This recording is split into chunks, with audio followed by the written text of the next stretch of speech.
Hi, I'm Renee from Rawchi Food and I'd like to show you how to make a courgette pesto pasta. This is a gluten-free and dairy-free dish and I often have it at lunch, and it just makes me feel that I'm actually having something that is very natural and exactly how I would have had it pre a raw food diet. And I'll just show you how to make these delicious pasta here, which is actually made with the courgettes. So we just take a courgette and we take the ends off, and then we just begin to peel it.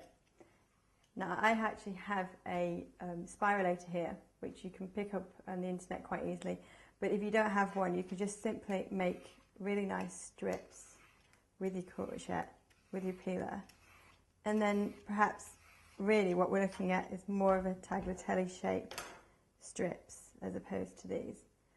But the end result's still the same, it still tastes exactly the same.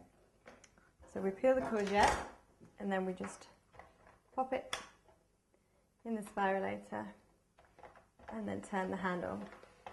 You can ask for it to be any more simple. And the lovely thing about this is when I've actually fed it to kids, a lot of my clients come to me and say, oh, my children won't eat vegetables. You try and tell a child that that isn't pasta and put a tomato sauce over it and they absolutely love it. So here we have our pasta, already made in seconds. That's a lot quicker than making it in an Italian kitchen. Okay, now I'm going to make the pesto. So here we've got our delicious courgette pasta and we're going to make the pesto to go with it. And for the pesto we've got the all-important ingredients, the pine nuts, we've got the really fragrant basil, I've got some cherry tomatoes which I'm just going to pop on the top just to give it a little bit of extra flavour, olive oil, I'm going to add some Himalayan sea salt to the pesto. Himalayan sea salt's got 84 minerals in it that our body needs, and we can take it in when we ingest it, and we can also, if you want a nice tip, you can actually add it to your bath, which I do quite often. So into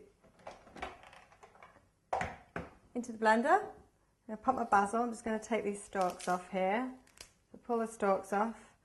I've also got one garlic, so I'm just going to pop that in there. A good pinch of Himalayan sea salt. Here's our pine nuts.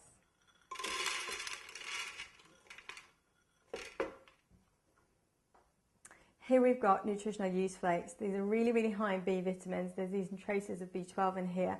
Well, what I actually use them for is, as you can see in here, they're little flakes of yeast, and they give the pesto a really cheesy flavour, and that's what I want to do. I don't want to be putting a lot of heavy dairy parmesan in there, so this is my alternative.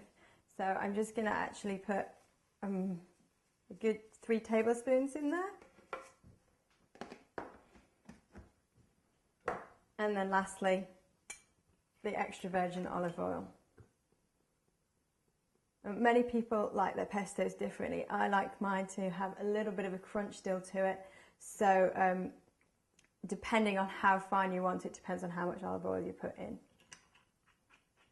It's a trial and error. I suggest you just start off gently and then add a little bit more if you want to.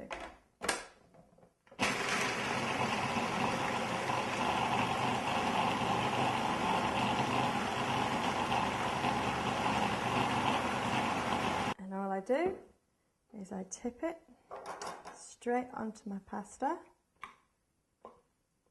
Oh, the smell is amazing. All that fresh basil.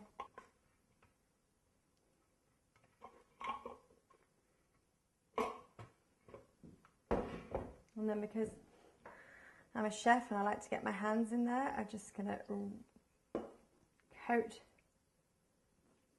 the pasta with that lovely pesto. So here we have the courgette pesto pasta. I actually made this one with pine nuts, but I very often make the pesto with Brazil nuts or cashew nuts. The Brazil nuts make it really creamy and just add a different flavour.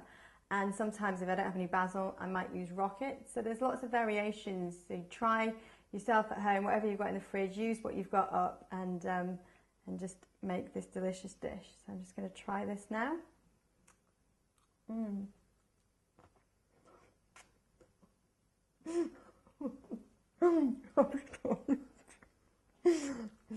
You need to cut now.